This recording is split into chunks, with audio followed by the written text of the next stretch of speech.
복된 주일입니다. 오늘은 하박국 3장의 말씀을 통해서 내가 들은 Bad News라는 제목으로 함께 말씀의 은혜를 나누려고 합니다. 우리 신앙생활하면서 한 번쯤은 하게 되는 그런 아주 질문이 있죠. 아주 심각한 질문이죠. 정말 하나님이 살아계신 건가? 라는 그런 질문을 종종 하게 됩니다. 주로 언제 이런 질문을 하게 되는가? 삶에 어려운 일이 닥칠 때, 그런 삶의 어려움 가운데서 한없이 무기력해질 때 하나님 정말 살아계시는 겁니까? 이런 질문을 하게 되죠. 사랑하는 사람이 아픈 것을 보면서도 아무것도 못하고 도움을 주지 못할 때 그런 무기력함에 빠지게 됩니다. 또 얼마 전에 있었던 사고처럼 모처럼 한 가족이 아주 어렵게 해외여행을 갔는데 뜻밖의 사고로 온 가족이 사망하는, 익사하는 끔찍한 사고를 당하게 된다면 여러분, 그런 어려움 앞에 무슨 말을 할 수 있겠습니까? 신학자들은 이런 어려운 질문, 악의 문제라고 이렇게 부르죠. 오늘 본문의 하박국 선지자도 하나님 앞에 똑같은 질문을 하고 있습니다. 나라의 형편을 보니 말이 아닙니다. 나라가 다 망해가는 처지에 있으니 그 나라에 사는 백성인들을 온전하겠습니까? 백성들도 아주 심한 영적으로나 그의 삶들이 다 피폐해질 대로 피폐한 암흑과 같은 상황 가운데 있지요. 영적으로도 타락하고 도무지 소망을 가질 수 없는 상황, 하박국 선지자는 깊은 절망 속에서 하나님 앞에 이렇게 질문하고 있습니다. 오늘 본문 1절과 2절 이하의 말씀이죠. 여호와여, 내게 부르짖어도 주께서 듣지 아니하시니 어느 때까지일까? How long? 얼마나 이 오래된 암흑과 같은 절망의 순간을 더 견뎌야 하겠습니까? 하나님 기도하고 있죠. 내가 강포로 말미암아 외쳐도 주께서 구원하지 아니시나이다. 어찌하여? Why? 왜 내게 이런 죄악을 보게 하시며 폐악을 눈으로 보게 하시나이까? 겁탈과 강포가 내 앞에 있고 변론과 분쟁이 일어났나이다. 힘을 아파요 살아도 겨우 살 수 있을까 말까 한 어려운 상황인데 서로 다투고 분열하고 싸움박질하고 있으니 어떻게 이 나라에, 이 미래에 소망이 있겠는가라며 탄식하며 언제까지 왜 이런 어려움에 우리 민족을 그대로 내버려 두시겠습니까? 라고 기도하고 있습니다. 여러분, 하박국의 기도가 남의 기도처럼 여겨지십니까? 그 옛날 하박국 선지자가 했던 기도처럼 느껴지십니까? 여러분, 그렇다면 오늘 한번 TV를 틀어서 뉴스를 한번 들어보시기 바랍니다.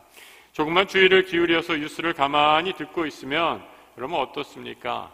굿뉴스, 좋은 소식, 그런 뉴스가 우리 귀에 전달되던가요?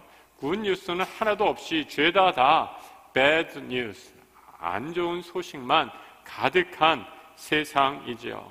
간밤에 음주운전 소식으로 교통사고 나고 사망했다라는 소식, 복잡한 인간사에서 끊임없이 벌어지는 살인사건들, 나라를 둘러싼 어지러운 소식들, 어디 세상만 그러합니까? 하나님의 공동체, 거룩한 모임이라고 하는 교회에도 늘 하나님이 지키시고 보호하시고 온전한 모습이어야 할 텐데 교회 안에도 늘 배드 뉴스로, 나쁜 소식으로 넘쳐나죠. 얼마 전에 인도에서 사역하시는 선교사님이 보낸 편지를 보니까 인도의 외곽 지역, 그래도 시내는 좀 괜찮은데 외곽 지역에 이 신두교도들이, 아주 강성 신두교도들이 있다라는 거죠. 특별히 인도의 신두교 정권이 더 들어서면서 이 외곽 지역으로는 기독교인에 대한 탄압이 더 거세진다라는 거죠. 교회를 핍박하고 목사들을 폭력하고 교회를 방화하고 테러하는 일들이 빈번히 일어난다라고 합니다. 이런 소식을 접하게 되면 대체 하나님 왜 그러십니까? 하나님 살아계시기나 한 것입니까? 이런 질문을 하게 되죠. 하박국의 탄식에 가까운 이 질문에 하나님의 응답이 마침내 들려옵니다. 그런데 하나님의 응답이 무엇입니까? 하나님이 하박국에게 하신 말씀, 내가 이제 바벨론을 들어서 이스라엘을 치겠다라고 말씀합니다. 내 삶의 형편이 절망 가운데 아주 어두운 나쁜 소식으로 가득 차 있는데 하나님이 하신 말씀, 바벨론을 들어서 이스라엘을 치겠다라고 말씀하죠. 여러분, 이런 음성을 들었을 때 하박국의 반응, 예, 알겠습니다, 하나님, 순종하겠습니다 라는 게 아니라 하박국이 하나님 앞에 이렇게 질문했던 것 같아요. 예? 뭐라고요? 이렇게 그냥 가만히 네, 알겠습니다가 아니라 예? 하면서, 아니, 어떻게 그런 일을 하실 수 있어요, 하나님? 바벨론이라니요, 바벨론 이방 민족 아닙니까? 하나님을 모르는 아주 완악한 족속들 아닙니까? 그런 잔인무도한 사람들을 들어서 하나님의 선민인 이스라엘을 치시겠다니요? 말도 안 됩니다. 하나님, 그 놈들이 어떤 놈들인지 알기나 하세요. 마치 동네 조폭들 다 불러 모아다가 교회 다니는 사람은 때려주라 라고 말하는 것과 똑같은 일들이 지금 벌어지고 있는 것이죠. 그런데 하나님은 어떻게 말씀하십니까? 하박국에게 그게 바로 나의 계획이다 라고 말씀합니다. 하박국 선지자의 삶의 처지가 첫 번째 배드 뉴스였다면 두 번째 하늘로부터 들린 하나님의 음성이 더 절망적인 배드 뉴스입니다. 이를 듣고 하박국은 더 심한 좌절을 경험하게 되죠. 이방인을 들어 이스라엘을 치겠다라는 말씀을 들은 하박국의 반응이 오늘 본문 3장 16절에서 이렇게 기록이 되어 있습니다. 같이 한번 읽어보죠. 내가 들었으므로 내 창자가 흔들렸고 그 목소리로 말미암아 내 입술이 떨렸도다. 우리가 우리를 치러 올라오는 환난 날을 내가 기다림으로 썩이는 것이 내 뼈에 들어왔으며 내 몸은 내 처소에서 떨리는도다. 선지자는 하늘로부터 또 다른 배드 뉴스를 듣고 창자가 흔들립니다. 입술이 떨었습니다. 적이 침입해오자 우리말 성경에는 내 몸이 떨렸다라고 이렇게 번역했는데 원문에 있는 다리가 후들거려서 극심한 공포에 사로잡혀 설 수 없을 정도가 되었다라는 의미이죠. 하나님의 계획은 이스라엘을 심판하시겠다라는 무서운 심판의 내용이었습니다. 하박국은 바벨론이 쳐들어온 후에 망해가는 이스라엘의 현실에 두려워 떨고 있습니다. 다리가 후들거리고 입술이 파래지고 심장이 멎는 것 같은 충격에 휩싸이게 됩니다. 여러분은 이런 경험 해보신 적 있습니까? 연이은 계속되는 배드 뉴스, 여러분 이런 뉴스에 아무것도 할 수 없고 칠흑과 같은 깊은 어둠을 경험한 것이죠. 흔히 바닥을 쳤다라고 이렇게 얘기하는데 바닥을 치면 여러분 반등이라도 할 텐데 이것은 계속 바닥입니다. 아무도 의지할 수 없는 상황이죠. 도와줄 사람도 없고 아무도 의지할 것도 없는 상황, 먹을 것조차 없는, 남은 것이라곤 극심한 두려움과 공포밖에 없는 상황, 죽느냐 사느냐의 상황인 것이죠. 제 친구 목사님 중에 한 분이 결혼해서 어찌할 수 없는 상황에서 이혼을 했습니다. 여러분, 목사가 이혼을 했다, 목회를 더 이상 할 수 없는 상황이죠. 그때 이 친구 목사님 경험한 것, 오늘 하박국이 경험한 것과 같은 깊은 어둠의 골짜기를 체험하죠. 자신의 삶의 희망이라고는 도무지 찾아볼 수 없습니다. 하나님 의지하려고 해도 온갖 죄의식이 자신을 짓누르고 있습니다. 기도조차 할 수 없는 아주 극심한 무기력을 경험하죠. 가장 힘든 경험, 하나님이 나를 사랑하시지 않고 버리셨다라는 느낌입니다. 하나님, 내가 하는 모든 일을 싫어하시고 반대하시는구나. 나는 이제 어떠한 소망과 믿음도 가질 수 없겠구나라는 그런 절망, 무기력 중에 그 가운데 깨달은 것, 가장 깊은 고통 중에 마침내 아무도 의지할 리 없게 되었을 때 다시 하나님만 바라보게 되었다라는 것이죠. 깊은 절망 중에 하박국이 의지했던 것 한 가지, 그것은 바로 하늘로부터 내려오는 말씀의 한 줄기 빛이었습니다. 한 줄기 어두운 가운데 비치는 아주 작은 빛이지요. 그것이 그를 살게 합니다. 오늘 보면 3장 18절 말씀 같이 한번 읽어보죠. 나는 여호와로 말미암아 즐거워하며 나의 구원의 하나님으로 말미암아 기뻐하리로다. 우리말에는 드러나지 않는데 영어 성경을 보니까 나오는 단어가 하나 있죠. 우리말에 없는 단어입니다. 바로 yet, 그러나라는 말이죠. 그러나 나는, 이렇게 시작이 됩니다. 내 삶에 수많은 어려움과 고난, 환란이 있습니다. 그리고 이제 이 나라는 이방인의 손에 넘어가 초토화된다라고 하나님이 말씀하십니다. 이 민족이 다 짓밟힐 대로 짓밟힌다 할지라도 그러나 나는 하나님으로 말미암아 즐거워하며 그 하나님을 기뻐하리라. 이 믿음의 고백이 하박국 선지자의 상황을 역전시키고 있습니다. 나의 믿음을 통해 하박국은 자신의 현실을 바라보죠. 여전히 그의 삶은 하나도 변하지 않는 나쁜 소식, bad news로 가득 차 있습니다. 한편의 19와 같은 17절의 말씀을 한번 살펴보겠습니다. 하나하나 같이 한번 읽어볼까요? 비록 무화과 나무가 무성하지 못하며 포도나무에 열매가 없으며 감람나무에 수출이 없으며 밭에 먹을 것이 없으며 우리의 양이 없으며 외양간에 소가 없을지라도. 여러분, 사실 이 원문은 이 한 절 한 절이 이렇게 떨어져서 시처럼 아주 짧은 시구처럼 기록이 되어 있습니다. 그래서 제가 본문을 다시 적어 보았습니다. 6구절의 짧은 시구와 같은 내용, 하박국과 이스라엘에 처한 결핍의 상황을 아주 잘 묘사해 주고 있습니다. 하나같이 다 없다라는 것을 말하고 있죠. 그런데 여러분, 이 결핍이 그냥 결핍이 아니라 점증적인 결핍이다라고 이렇게 얘기합니다. 하나하나 살펴볼까요? 무화과 나무, 포도나무, 감람나무, 그 당시 팔레스타인에서 있었던 대표적인 유실수 열매들입니다. 열매가 있는 나무들이죠. 무화과 나무, 예전에는 어떻게 생긴지도 몰랐는데 요즘에는 무역이 활발하니까 열대지방에 있는 과일을 다 마트에 가면 쉽게 구할 수 있지 않습니까? 무화과 나무 어떻게 생겼는지 마트에 가서 한번 보시기 바랍니다. 그 모든 열매 없다라는 거죠. 포도나무, 이런 포도나무의 포도를 통해 포도주를 만들죠. 이스라엘 사람들은 포도주를 아주 즐겨했던 민족들입니다. 그런데 포도나무에 열매가 없으니 도무지 포도주를 만들 수 없다라는 겁니다. 감람나무, 올리브를 만드는 데 쓰이죠. 올리브 기름을 통해 기름을 만들고 음식을 만드는데 감람나무에도 도무지 하나 열매가 맺히지 않으니 아무것도 할 수 없다라는 겁니다. 여러분, 무화과 나무 열매 없으면 그까짓 것 안 먹으면 되지요. 포도나무 맺히지 않으면 포도주 없이 물만 먹고도 얼마든지 살 수 있습니다. 올리브 기름이 없다고 음식 만드는데 전혀 지장 없습니다. 다른 것 가지고 얼마든지 대체할 수 있죠. 그런데 그 다음부터는 좀 달라집니다.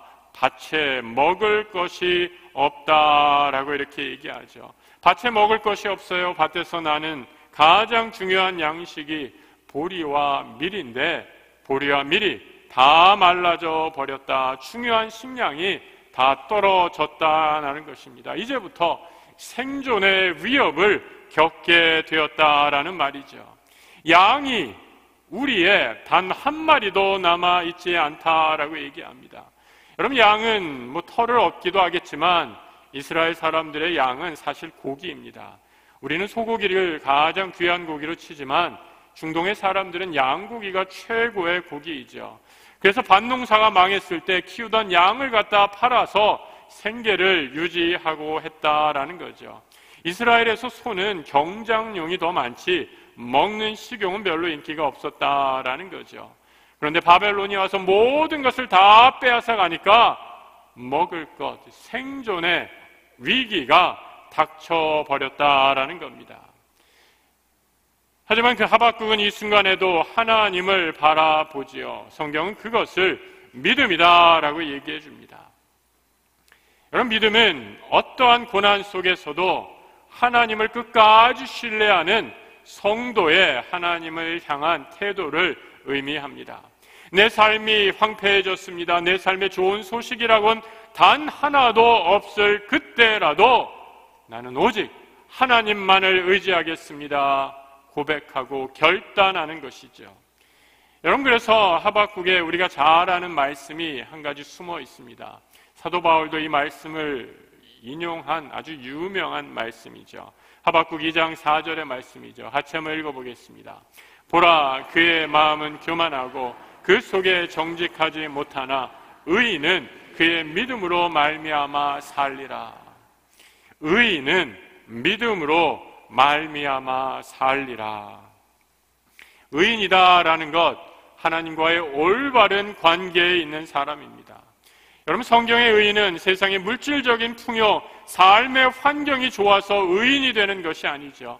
오직 살아계신 하나님과의 생명의 교제를 하는 사람, 하나님과 온전한 관계에 있는 사람, 그 사람을 의인이다라고 말씀하는 것입니다. 그 생명의 교제를 통해 의인은 믿음으로 살리라라고 선포하는 것이죠.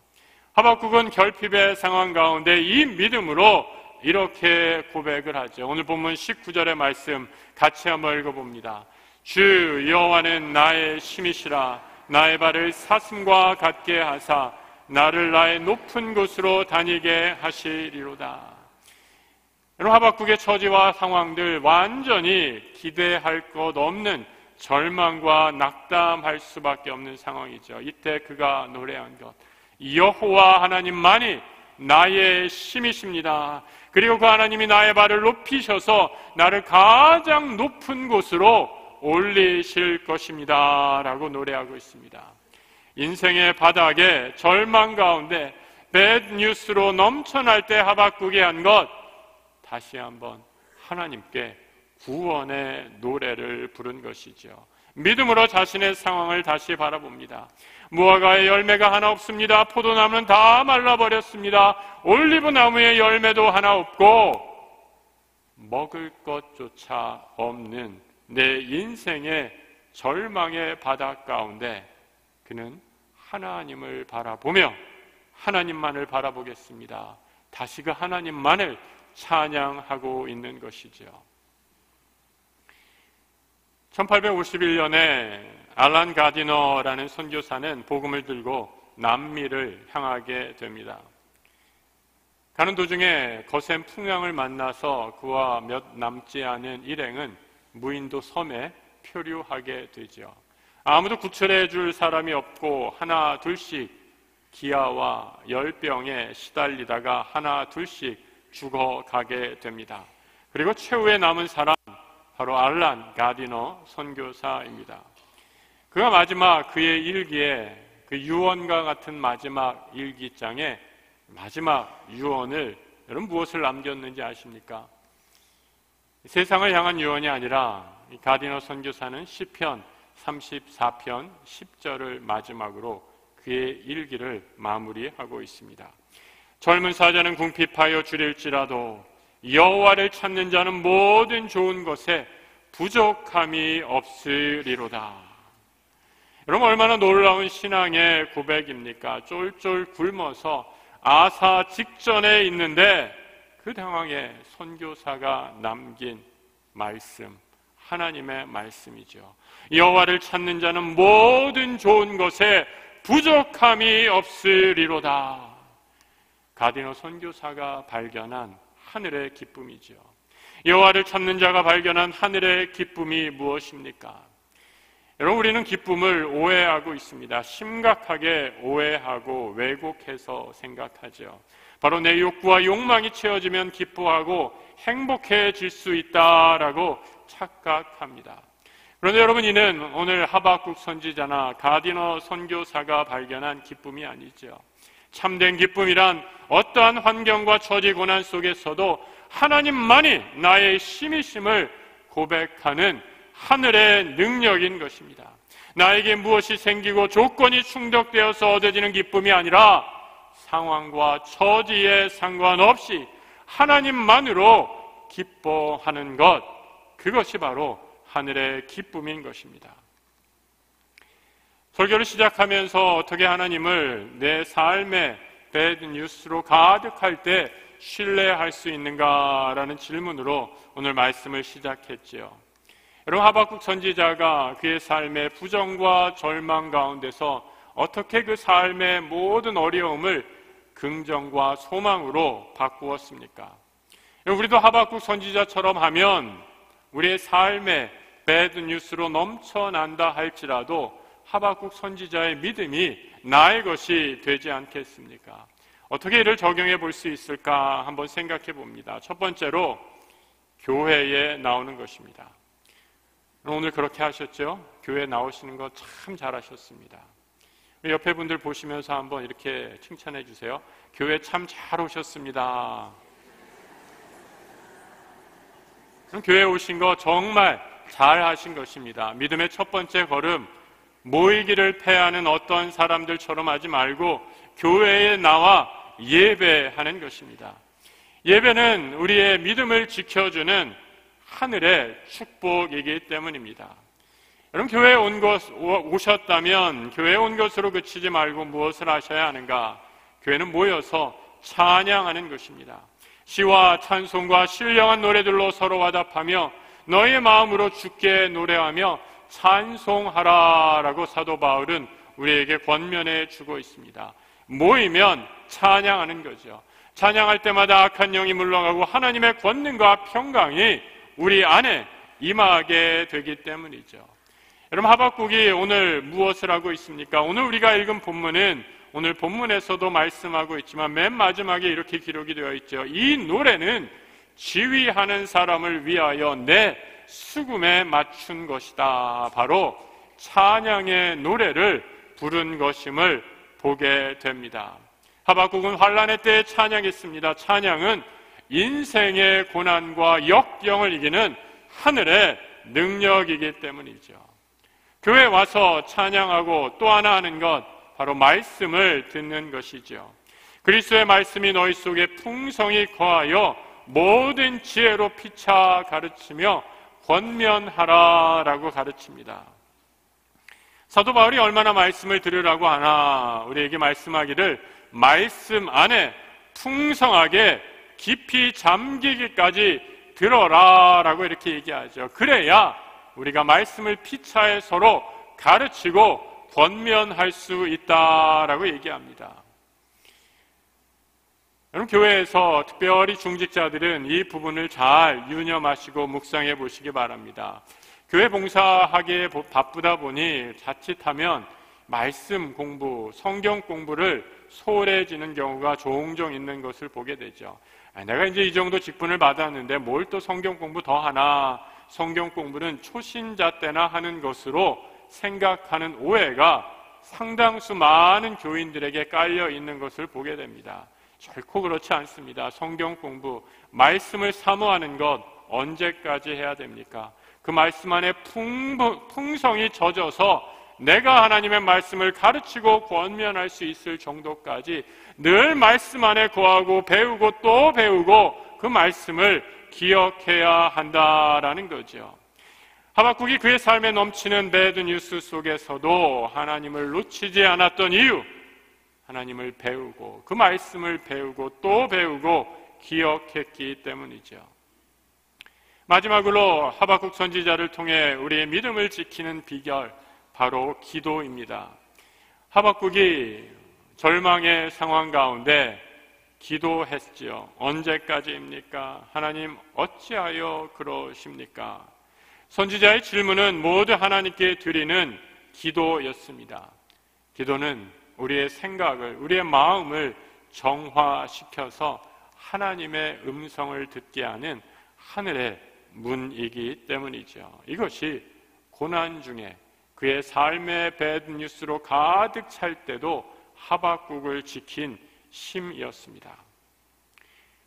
오늘 예배 오신 우리 성도 여러분, 여러분 삶을 한번 가만히 잠시 생각해 보시기 바랍니다.